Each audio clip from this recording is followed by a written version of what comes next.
মিয়াক খেদিবলৈ মুখ্যমন্ত্ৰী হিমন্ত বিশ্ব শৰ্মা কোন? অসমখন মুখ্যমন্ত্ৰী হিমন্ত বিশ্ব শৰ্মাৰ বাপেকৰ নেকি? এই কথা আমাৰ নহয়, বিধায়ক আমিনুল ইছলামৰ।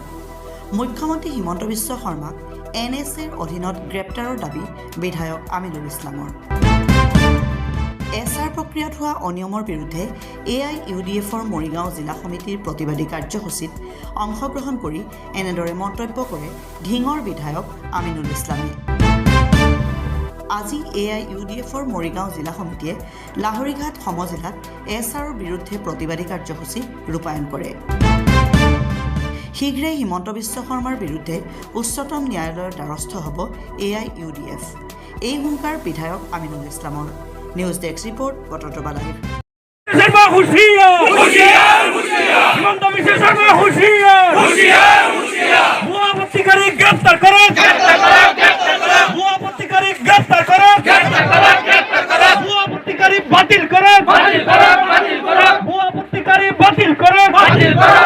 প্রতিবাদ কোনো কারণে মোক এইখন সরকারের ন্যাশনাল সিকিউরিটি অ্যাক্টত মোক 1 বছরের কারণে ডিটেইন করে দিয়েছিল নগাঁও কেন্দ্রীয় কারাগারত। আৰু যেতিয়া হাইকোৰ্টে যেতিয়া তথ্য বিচাৰিলে তেওঁলোকে কাৰণ দিছিল যে মই হিন্দু মুছলমানৰ মাজত কাজিয়া লগোৱাৰ সম্ভাৱনা আছে বুলি তেওঁলোকে ন্যাশনাল সিকিউৰিটি এক্ট লগাইছিল। হাইকোৰ্টে যেতিয়া বিচাৰিলে এটাও তেওঁলোকে তথ্য দিব নোৱাৰিলে মই কোনোদিনে হিন্দুৰ বিৰুদ্ধে মুছলমানক বা মুছলমানৰ বিৰুদ্ধে হিন্দুক কোনোদিনে মই উচতাই দিয়া নাই। সদায় শংকৰ আজানৰ অসম মিলাপ্ৰীতিৰ কথা কৈ আছিলো। যেতিয়া তেওঁলোকে তথ্য দিব নোৱাৰিলে হাইকোৰ্টে মোক নিৰ্দোষী বুলি মোক মোকলাই দিলে।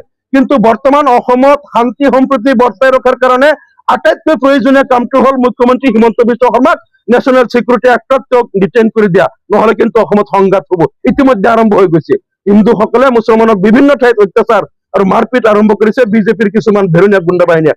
গতিকে মুখ্যমন্ত্ৰী হিমন্ত বিশ্ব শৰ্মাক এতিয়া NSA লগাব কোনে? DGPৰ পৰা আৰম্ভ কৰি সমগ্ৰ আৰক্ষী বাহিনী, তেওঁক গৃহমন্ত্ৰী দায়িত্বত আছে, সকলোৱে ভয় পায়, কোনেও এইটো কৰা নাই। গতিকে আমি সংবাদ মাধ্যমৰ জৰিয়তে আমি গুৱাহাটী হাইকোৰ্ট আৰু সুপ্ৰিম কোৰ্টক আমি অনুৰোধ জনাই আছো যাতে তেওঁলোকে চৌমট্টো কেছ লৈ পেলাই অসমৰ স্বাৰ্থত, অসমবাসীৰ ভৱিষ্যতৰ স্বাৰ্থত, অসমৰ সাতাম পুৰুষীয়া ঐক্য সম্প্ৰীতি বজাই ৰখাৰ স্বাৰ্থত, শংকৰ আজানৰ মিলন ভূমিক বৌদ্ধভূমি হোৱাৰ পৰা ইয়াক ৰক্ষা কৰাৰ স্বাৰ্থত যাতে তেওঁলোকে অসমবাসীৰ ভৱিষ্যত প্ৰজন্মৰ এটা সুৰক্ষিত ভৱিষ্যতৰ স্বাৰ্থত হিমন্ত বিশ্ব শৰ্মাক যাতে ডিটেইন কৰি দিয়ে আৰু অসমখনক যাতে বচাই আৰু ৰক্তাক্ত অসমৰ পৰা বচাই অসমখনক যাতে শান্তিৰ অসম হিচাপে গঢ়ি তোলে, এইটো আমি দাবী জনাইছো। আৰু আমি লিখিতভাৱেও আমি ভাৰতৰ ৰাষ্ট্ৰপতিলৈকে এইটো আবেদন দিম।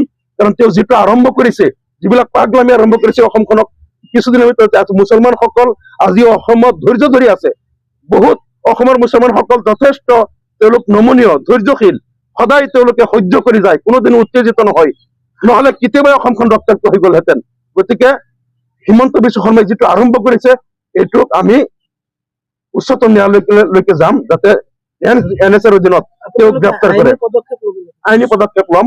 আমি হাইকোৰ্টত, সুপ্ৰিম কোৰ্টলৈকেও যাম যাতে চৌমট্টো কেছ লৈ পেলাই হিমন্ত বিশ্ব শৰ্মাক ডিটেইন কৰি দিয়ে। নিৰ্বাচনত কোন জিকে হাৰে পিছৰ কথা, কিন্তু অসমখনক আমি এইটো ৰক্তাক্ত ভূমি আমি কৰিব দিব নোৱাৰো। অসমখনৰ শান্তি সম্প্ৰীতি ৰাখিবই লাগিব। গতিকে কোনোবাই যদি পাগল হৈ যায় বা অসমত যদি অশান্তি সৃষ্টি কৰিব বিচাৰে, ভাৰতৰ সংবিধানৰ বা ভাৰতৰ আইনী ব্যৱস্থাৰ যি ধাৰা, আইনী প্ৰক্ৰিয়া যেনেকেই হওক তেওঁক যেনেকৈ ৰখাব লাগে, আমি উচ্চতম ন্যায়ালয়ৰ হস্তক্ষেপ বিচাৰিম যাতে সেইবিলাক কৰি হলে অসমখনক বচাই। আৰু হিমন্ত বিশ্ব শৰ্মা যদি ডিটেইন হয় তেতিয়াহে নিকা নিৰ্বাচন হব, নহলে তেওঁ অসমখনক ৰক্তাক্ত কৰি পেলাব। তেওঁৰ যিটো কথা কৈছে এইটো সংবিধানৰ বিৰোধী কথা। এনেকুৱা কথা কৈ তেওঁ আজি চকীত এতিয়াও থকাৰ কোনো অধিকাৰ নাই।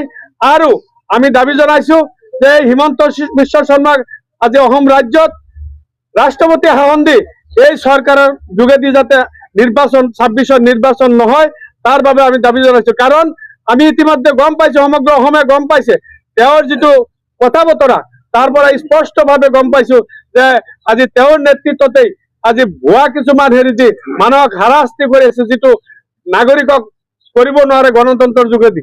আজি এই কথাবোৰ লৈ আমি ওলাই আহিছো। আৰু আমাৰ লগত আমাৰ ঢিং সমষ্টিৰ 3বাৰৰ বিধায়ক হাজী আমিনুল ইছলাম সাহেব আছে, তেওঁ কব। আপোনালোক